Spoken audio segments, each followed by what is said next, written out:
해병대 최상병 사건 수사 외압 의혹과 관련돼 MBC가 어제 단독 보도를 했는데요. 해병대 수사단이 경찰에 넘긴 최상병 사건 수사 기록을 회수하는 과정에서 대통령실 비서관이 관여한 것으로 의심되는 정황이 나왔다는 겁니다. 이슈 바사삭에서는 MBC 법조팀에서 법조반장 맡고 있는 나세훈 기자 연결해서 자세한 내용 짚어보겠습니다. 나세훈 기자. 네. 네, 지금 나세훈입니다. 네네. 네, 서초동에 있죠? 예, 맞습니다. 지금 서울고검 기자실에서 전화 받고 있습니다. 점심 잘 먹었나요? 예, 잘 먹었습니다. 네, 일단 사건 내용을 좀 돌이켜서 보면 지난해 8월이었어요. 해병대 네. 수사단이 최상병 사망 사건 수사 기록을 경찰에 보낸 지 반나절 만에 국방부가 다시 되찾아오는 일이 벌어졌죠. 네, 그렇습니다. 말씀하신 그 작년 8월 2일 날인데 이날이 사실 수사 외압 의혹에서는 좀 굉장히 중요한 날입니다. 좀 짚어볼 필요가 있겠는데요. 이날 오전 9시쯤에 해병대 수사단이 최상병 순직 사건 수사 기록 한 900쪽 넘는 기록인데요. 이걸 경북 경찰청에 넘깁니다. 네. 이첩을 합니다. 그냥 넘기는 게 아니라 직접 가서 한두 시간 가까이 기록을 좀 보여주면서 사건 내용을 쭉 설명해 줬거든요.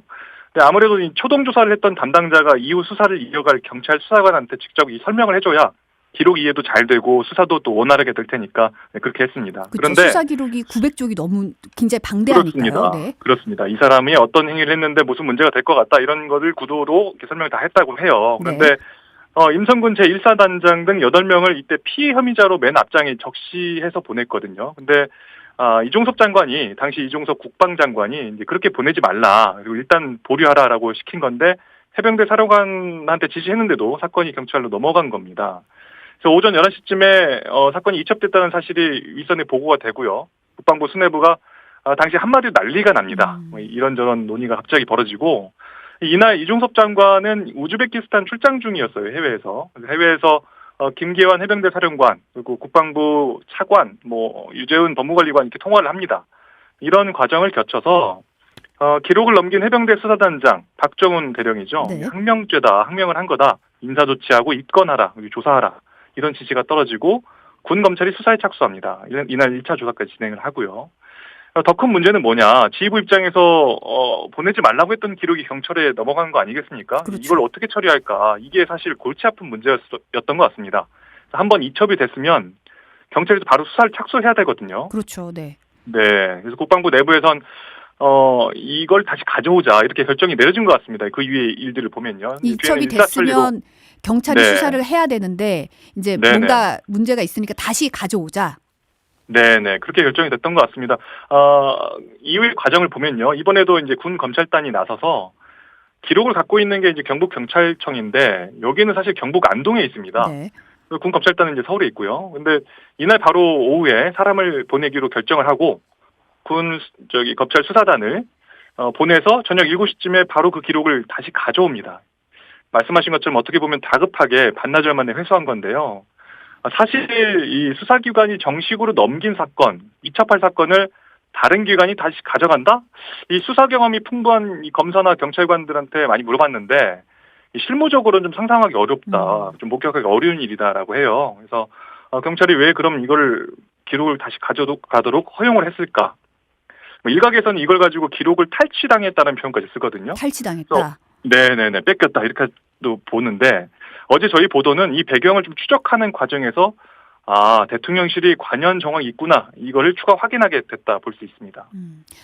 대통령실 공직기관 비서관실 행정관이 경찰 쪽에 전화해서 사건 회수를 미리 조율한 정황도 있었잖아요. 이것도 보도를 했었죠. 네, 1월 말쯤 저희가 보도를 했었는데요. 같은 차원에서 좀 저희가 의문을 가지고 접근했었습니다. 왜 경찰이 기록을 다시 돌려줬을까?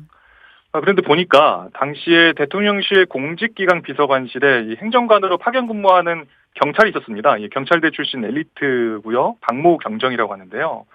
기록 해소가 있던 이 8월 2일 날 박 행정관이 경찰청 국가수사본부의 총경급 간부한테 전화를 합니다. 이모 과장한테 전화를 하는데 국방부하고 해병대 수사단 사이에서 벌어지고 있는 상황을 좀 알려주고 국방부 유재훈 법무관리관이 경북경찰청에 협의체 전화를 할 거다. 이걸 미리 좀 전달을 합니다. 국가수사본부에서 이 전화를 받았던 이 과장은 이제 최상병 사건 수사팀과 지휘체계에서는 좀 윗선에 있거든요. 네. 그래서 이 과장이 직접 경북청 간부에게 다시 연락을 해서 들은 내용을 전달한 것으로 파악이 되고요. 앵커님도 잘 아시겠지만 이 최상병 순직 사고 발생 당시부터 국민적 관심 사안이었잖아요. 그렇죠. 멀쩡한 이 청년이 해병대 자원 입대했는데 전시에 숨진 것도 아니고 이 보호 장구도 없이 수중수색에 투입됐다가 숨졌고 또 주변 동료들도 뭐 떠내려가다가 간신히 구조됐다는 거 아니겠습니까? 네. 그래서 당시 사건 직후부터 이 경찰도 이 검시에 입회하거나 뭐 해병대 수단에게 사건 언제 보내냐, 빨리 보내달라 이렇게 재촉하면서 관심을 많이 보였다고 해요. 네. 수사 의지가 있었다고 볼 수 있습니다. 공수처 조사에서도 8월 2일 날 해병대가 이 사건 기록을 가져오니까 바로 수사 착수를 하려고 복사를 하고 있었다고 합니다. 세부를 만들어서 동시에 보려고요. 네. 그런데도 이 기록을 고스란히 군 검찰에 돌려준 거고 왜 그랬을까? 이 배경에 대통령실이 사전 조율했던 것이다라는 이런 정황이 나왔던 겁니다. 그러니까 사실은 이제 경찰에서 굉장히 수사 의지를 가지고 하려던 사건이 넘어왔는데 왜 고스란히 맞습니다. 줬을까? 왜? 그 이후에 이제 배경에는 아무래도 대통령실이 있었다는 의심이 든다는 정황이 지금 나오고 있는 상황이고 맞습니다. 사실 그 연락이 간 공직기관 비서관실이 흔히 공직사회 저승사자라고 하잖아요. 이제 고위공직자 감찰도 하고 이제 행정관이 나선 것에 이어서 이번에는 이시원 공직기관 비서관이 직접 통화한 내역이 나온 거죠. 이게 왜 통화했을 걸로 보이나요? 이 배경을 또 저희가 추정을 할 수밖에 없는 상황이긴 한데요. 당사자분들이 아직은 입을 열지 않고 있기 때문에 그 대화 내용이 무엇이었을까, 통화 내용이 무엇이었을까는 아직 채우지 못한 부분입니다. 네. 저희가 석 달 정도 상당히 오랜 기간 좀 문의를 했는데도 아무 답을 받지 못했고요. 다만 이 전후 사정을 통해서 좀 추정을 해보자면 일단 이시원 비서관하고 유재원 관리관 평소 업무 상대로 서로 협의하거나 전화 통화한 흔적은 발견되지 않고 있어요. 그래서 8월 2일 날 이날도 이 비서관이 여러 차례 먼저 전화를 합니다. 그런데 유재원 관리관은 받지 않았다고 해요. 처음에는. 추정컨대, 네. 네네네. 추정컨대 저희가 흔히 이제 요즘 뭐 피싱도 많고 하다 보니 네. 모르는 번호가 오면 잘 받지 않잖아요.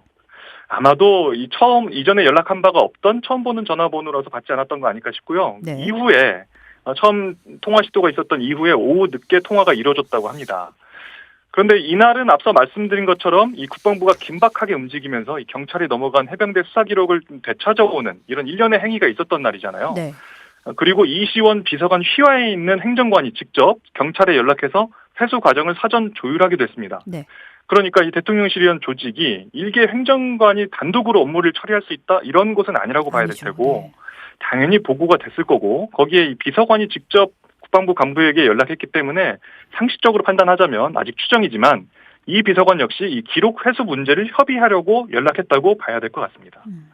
그 앞서 말씀을 그렇게 주셨는데 이 대통령실 공직기관 비서관실 뭐 공직사회 저승사자라고 부를 정도로 그런 이제 파워가 있는 곳인데 네.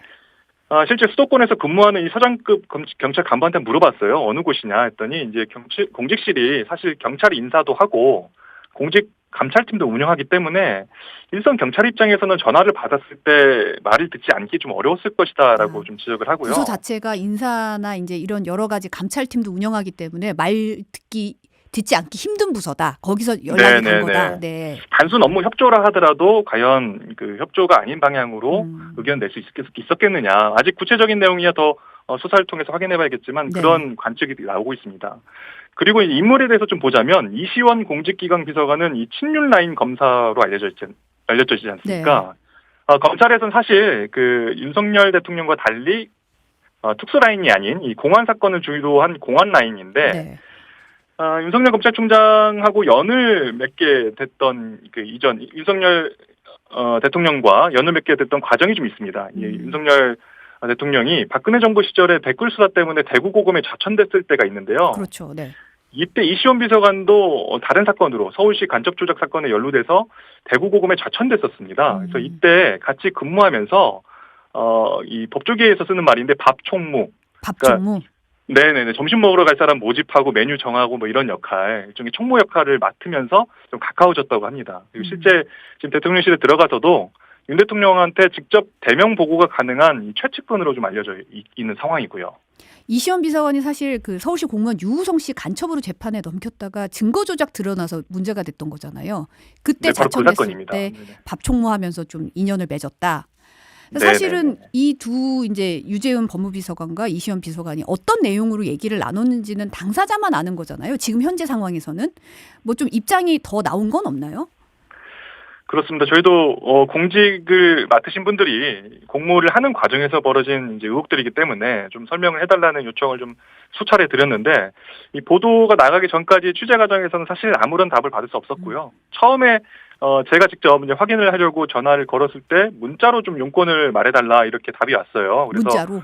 네네. 그래서 뭐 저희가 누구고 이런 사안을 취재하고 있습니다라는 문자 용건을 밝힌 다음에는 그 다음에는 아예 이제 전화나 문자에 답을 하지 않고 계십니다. 그래서 보도를 앞두고는 그래도 저희가 내용을 더 파악해야 되겠다 싶어서 이제 자택에 취재 기자를 좀 보내봤는데 취재 기자가 가서 입구에서 저희가 통상적으로 사람들이 왕래하는 곳에서 벨을 누르고 이제 용모를 밝히려고 했는데 아무런 응답이 없었고요. 이제 경비원을 대신 보내가지고 돌아가라 이런 얘기를 전달했습니다.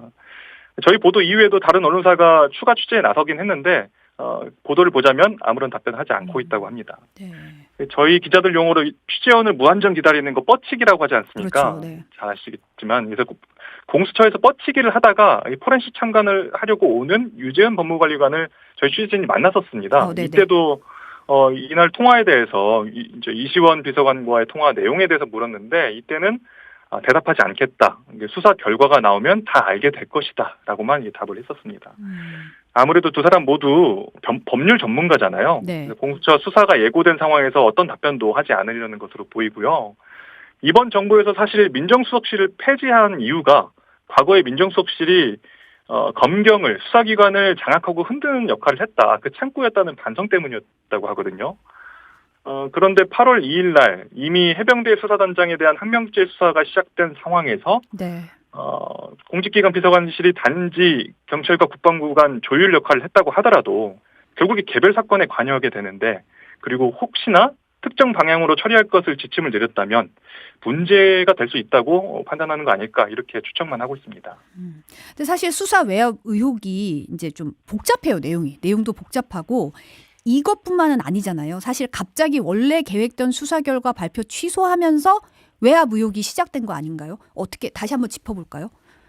네, 그렇습니다. 사실 처음에 수사 결과를 발표하겠다고 했다가 취소하고 이후에 사건 기록이 넘어가니 다시 되가져와는 회수 과정이 있었고 또 회수한 기록을 재검토시킨 다음에 최종적으로는 혐의자를 줄인 결과를 경찰에 다시 이첩하는 이 세 개의 단계가 쭉 있었습니다. 그래서 네.